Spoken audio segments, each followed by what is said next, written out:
A linguagem que a gente usa no dia a dia, ela faz muito mais do que só comunicar uma ideia, sabe? Ela é capaz de construir realidades, de definir quem tem poder e, em lugares de alta tensão, como um tribunal, ela pode ser aquela linha bem fininha que separa o que é justo do que é injusto. Pois é, essa é a grande pergunta que vai guiar a nossa análise hoje. Vamos investigar juntos como a escolha de certas palavras não só descreve um acontecimento, mas pode acabar julgando esse acontecimento antes mesmo que a lei entre em campo.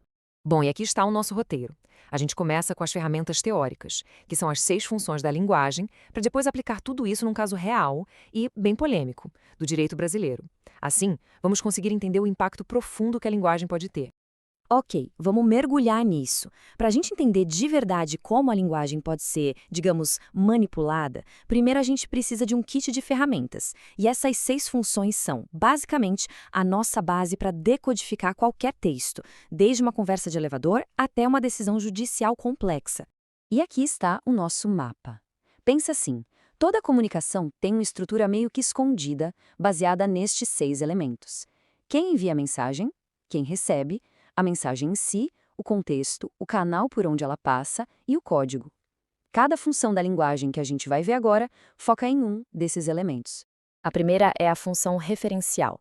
É a linguagem do tipo apenas os fatos, sabe? O objetivo aqui é ser claro, objetivo, impessoal. É o que a gente espera de um texto jornalístico sério ou de uma análise jurídica bem fundamentada. Aí vem a função emotiva. Aqui, o foco muda completamente. Agora, a atenção está toda em quem fala ou escreve. É sobre expressar sentimentos, opiniões. Ela cria uma conexão forte, claro, mas sempre traz junto uma dose de subjetividade. A função conativa, por outro lado, mira em quem está recebendo a mensagem. O objetivo dela é provocar uma ação, convencer alguém de algo, dar uma ordem. É a linguagem típica da publicidade, dos discursos políticos e, como a gente vai ver, das ordens judiciais. E olha, isso aqui é um exemplo brilhante da função conativa no mundo jurídico. Essas palavras não estão descrevendo nada, elas estão fazendo alguma coisa. São comandos diretos, verbos no imperativo, que fazem a máquina da justiça andar. É a linguagem do poder na sua forma mais pura. Agora, a função poética. Aqui, o mais importante não é só o que se diz, mas como se diz. O foco vai todo para o estilo, para o ritmo, para as metáforas.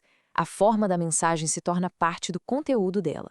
E para completar nosso kit, temos rapidinho a fática, que é aquela que testa se o canal de comunicação está funcionando, tipo, alô, tá ouvindo, e a metalinguística, que é a linguagem falando sobre ela mesma, como quando a gente procura o significado de uma palavra no dicionário.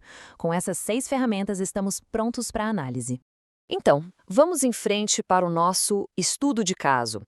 Essa é uma sentença que ficou famosa no direito brasileiro. Infelizmente, não pela sua sabedoria, mas por ser um exemplo clássico de como uma linguagem inadequada pode sim comprometer a justiça. Vamos parar e ler isso por um instante. Essa frase foi escrita por um juiz numa sentença oficial sobre um caso de estupro. Só as palavras alegre e provocante usadas para descrever a vítima já dão um sinal bem forte de que tem alguma coisa muito errada aqui.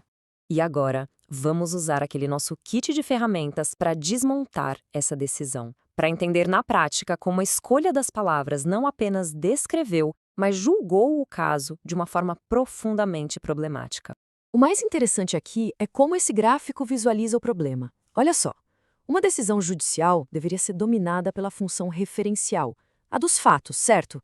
Mas, nessa sentença, o que prevalece são as funções poética e emotiva. Ou seja, o juiz estava mais preocupado em criar imagens e expressar a própria opinião do que em analisar as provas. Então, o ponto crucial é este. De um lado, a linguagem do juiz carregada de julgamento moral. Do outro, como uma linguagem referencial, neutra, deveria ter descrito o mesmo fato. A diferença aqui não é só de estilo, é uma diferença de justiça. A primeira frase culpa a vítima, a segunda apenas relata um fato. E não para por aí. Aqui temos outro exemplo. Em vez de uma análise sóbria dos acontecimentos, o juiz escolhe uma linguagem literária, quase romântica, para descrever o que deveria estar sendo investigado como um possível crime.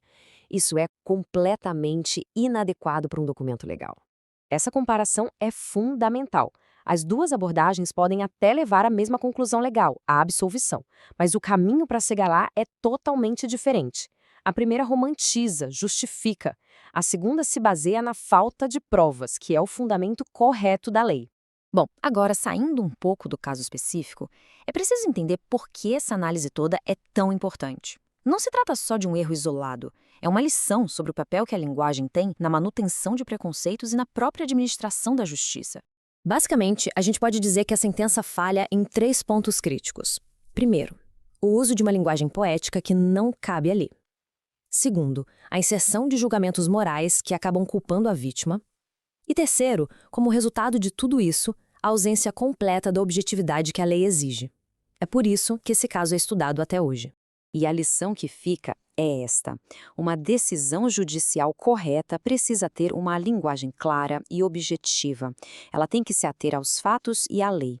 E, acima de tudo, precisa tratar todas as pessoas envolvidas com respeito e a dignidade que o processo legal demanda. Chegamos então ao nosso pensamento final. A linguagem não é neutra. Ela acarreta poder, intenção e muitas vezes preconceitos que ficam ali escondidos. Aprender a decodificar isso é uma habilidade essencial. Com as ferramentas das funções da linguagem, a capacidade de ler nas entrelinhas aumenta muito. O convite que fica é para aplicar essa leitura crítica não só a textos jurídicos, mas a tudo. Notícias, discursos, posts em redes sociais. O que mais pode ser revelado quando se presta atenção não só no que é dito, mas em como é dito.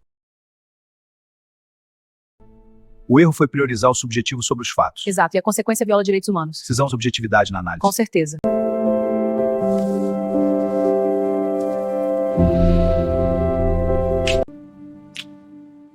Que linguagem é essa, Macedo? É a linguagem do amor. Puta que pariu, que juiz filho da puta!